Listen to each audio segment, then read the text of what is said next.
morning who lost one of her relatives in the E2 fire. And she talked about how that night after the fire, he drove around with her looking for her sister from hospital to hospital, and he wouldn't leave until they found her sister. He was just that kind of guy. And so I think what we tried to do in the moments that we had with my father, one was to continue to extract the wisdom from him to make sure that we were prepared to continue the work going forward. And I will say, profoundly in his pain, he never talked about his pain. He never talked about his thirst, even after he wouldn't have a drink for 8 days. He never talked about his hunger after he wouldn't eat sometimes he would eat for 14 days. And he'd bounce back, and he'd wake up talking about wanting to feed other people. And so what sustained his life in those last days was not his desire for more life, but his desire for more service. And so as I, in particular, take over the reins of the Rainbow Push Coalition, it is the patience to serve, the temperance to serve, the courage to serve, the making yourself one with Christ in understanding his mission to serve that he impelled upon us. And then I think for us, each of my siblings and my mother, we wanted to give him comfort, that it was going to be all right, that he has taught us enough to continue his work. And so with that, we thank him in so many ways. If I had 1,000 tongues, I couldn't thank him enough. Yes, hi. If I could add this. We never expected to have our father past 39. Men in his line of work didn't make it past 39. Medgar, Malcolm, Dr. King. My prom night, he said, I'm so happy that I have this moment because Malcolm, Medgar, Martin didn't have this opportunity. So every opportunity that we had, and I think that all of my siblings can attest to this, we always said, I love you. Yes. We did not go to bed angry.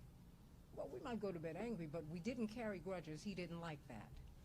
But if we could give you something as a takeaway, always tell the people that you love them. Yes. So when he was in his moment of need, he didn't need to hear that from us. He felt it, and we felt it from him because he never hesitated to tell us and show us that he loved us. Okay, yes, hi. Evelyn Holmes from Channel 7. There's been a lot of conversation about the Reverend's legacy, and I'm not sure that that could truly be articulated through words, considering the expanse of it. But what I'd like you to do is if you could talk a little bit about what concerns you have moving forward, the work that has been done. You've already kind of alluded to that. How do you fill that void? How do we keep moving forward with his vision and the vision for equity and inclusion? Well, thank you so much. I had the opportunity to speak as the co-chair at the National Prayer Breakfast, and you bring up the question of how do we, and you bring up the, and I had to ask myself, what would my father want me to do? Someone asked me, how did I get that position to be the co-chair of the National Prayer Breakfast? I said it was easy. Nobody wanted it. And, and so diversity, equity, inclusion has been a major part of my father's work. These are the on rails, if you will, the guardrails to fight against racism and to bring about inclusion, to make this a better country. And so I started my remarks off in the Latin. I said, imago Dei, verbium Dei. Once you spell Dei in Latin, it's spelled D-E-I. So we've never retreated from the term DEI. 7 days after the president was sworn in on January 25th of 2025, my colleague Congressman Cleo Fields, who's a protege of my father, we started the Diversity, Equity, and Inclusion Caucus. So it is something that we're unashamed of. We look forward to the debates on the United States congressional floor. It's something we cannot retreat from. Off of the voting floor in the United States Capitol, women only got a restroom in 2011. The first woman to graduate from the Citadel graduated in 1999. We can't say we've made enough progress on race and equity and racial justice. We've seen the effects of the Doge cuts. They targeted African American women disproportionately. When we see the retreat on these programs, they are harming our healthcare studies, our access to academia.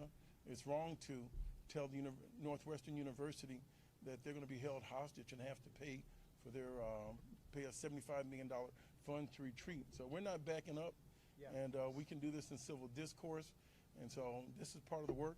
And it's just not one man or one woman's work.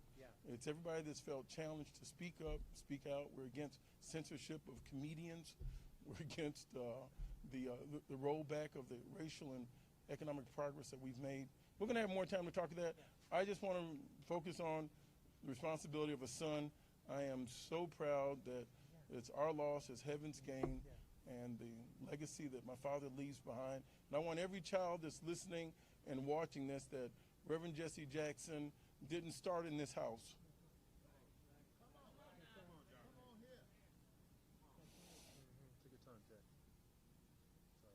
That he would tell you Jesse Jackson's his third name. My now. For the children that have to be adopted and stepfathers and lives have to be transformed. We come from that lineage. We've been in the food pantry, and that's our calling, that's our mission, and that's what we're going to fight for. We'll take 2 more questions, and I will tell you, I have a lot of talent, and we have a lot of talent in this family, so you got to probably call on who you want to answer the question. So we'll take 2 questions.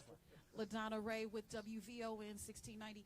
Our condolences to the family, and we want to know, your father started so many things and he finished many others, but there is a responsibility that we have as a community to continue with his legacy. And no matter what the government is trying to do with removing and rolling back and minimizing, we want to continue to uplift and elevate. How do you propose that we do that ongoing, not while it's hot, but ongoing for years and generations to come?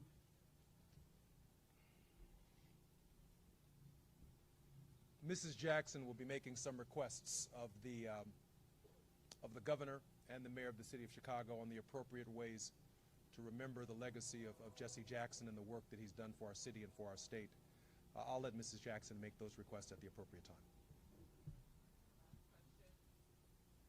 My question is about the youth that are, this is the wrong microphone.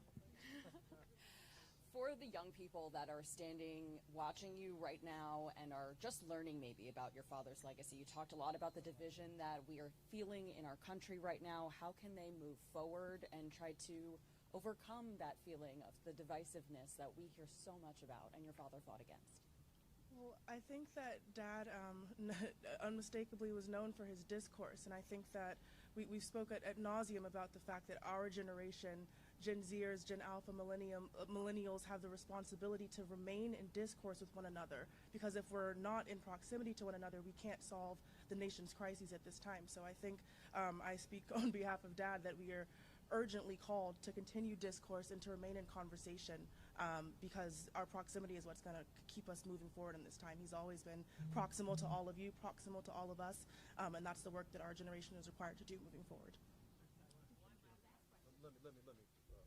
Let me associate myself with what Ashley had to say, but let me also be candid, because I'm old enough to remember, along with Santita and Jonathan, all of it. The caricature that you've created as a media of who our father is not the reality of who we know him to be. So what's happening now on social media is a more accurate depiction of the work of Jesse Jackson, and it's happening and occurring without you. That's the truth. Because institutional media has historically controlled the narrative of who Jesse Jackson is. You've made him to be more controversial than he is, than he was.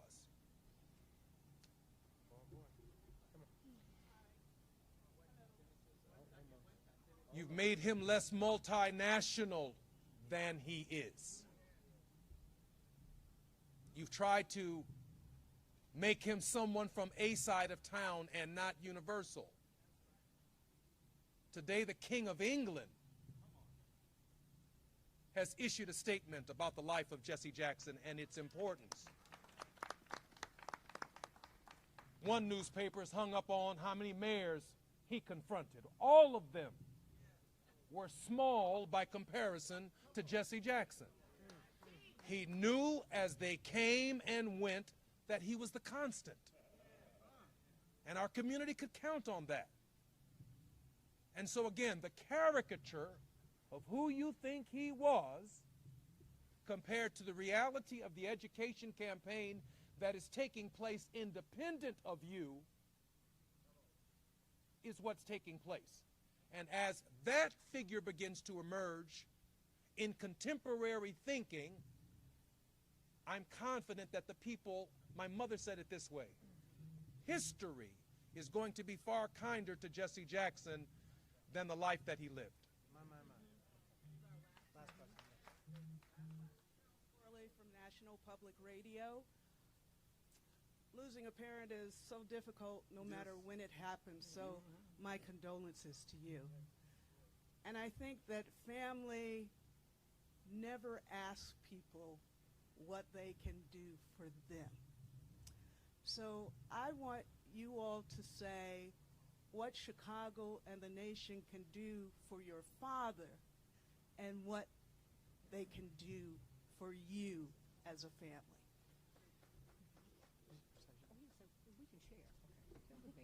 I thought you were calling me up. No, honey. We're all together here. We would ask for your prayers because prayer changes things. We would ask that you keep your families together because strong families build strong communities, build a strong world. We would ask you that you just love somebody. One of the things that we have learned on this journey is just how much love there is in the world. We will walk through airports, walk down the street, and people will touch us, people we don't even know, and they just say, tell your father that we love him. Tell him that we're praying for them. And they are from every walk of life. Yes, you saw President Trump give a nice tweet about Reverend Jackson yesterday because Reverend had the genius of turning foes into friends. He said, you don't have enemies, we have opponents. But through it all, we must always speak to each other. We must keep the lines of communication open. Yeah. But that's not just something that you do in your politics. That's something that you do in your personal life. Believe me, we have a large family and we've got a lot of opinions. Yes. And sometimes we do not see eye to eye. But through it all, a lot of times. Yeah. But we love each other. The Bible commands you not to like each other, but to love each other. And our mother and father said, I've got these children. Everybody's not going to be right, but I'm not going to have discord under this roof. Now, what we're going to do, we're going to work it out, and we're going to get along. And if we can take that from here into the rest of the world, I think it will be a better place. Thank you. Thank you very much for, I'm going to give a final thank you as we've taken our last question today. Alex Sims will be in charge of our media relations for the family group. I think Jesse and Jonathan and Santita each have their own media relations team with your congressional office and with your campaign office, Santita, I believe, with your radio show as well. But Alex will help to manage press relations for the group. If you'd like us individually or as a group, you can work with Alex Sims on that. I'll just offer a final thank you. We couldn't stand here strongly without the strength that you're displaying to us right now. I thank you for coming out to join us to celebrate the life of our father. I will tell you that strength and spirit is a two-way street. And so the stronger you are for us, the stronger we can be for you. I want to just offer one piece of an answer to a question that was intimated there. And I talk to my father about this all the time. His legacy will not be passed on through blood necessarily. He has trained us, and we will do the very best that we can. But men like Jesse Jackson and people like him, they pass their work through the Spirit. And you too can have the Spirit of Reverend Jesse L. Jackson. So you ask us, what can Chicago do? What can the nation do? What can the world do for our family? And I offer you this. Learn the work and life of Reverend Jesse L. Jackson. Follow in the path that he offered. He was a trailblazer for you. He cut down trees to leave a path for you. And his path was voter registration and education, fighting to end systemic poverty, education. He left the tools for us to do the work that he was doing. Learn him, follow in his footsteps, and together we can make the world a better place. Thank you very kindly.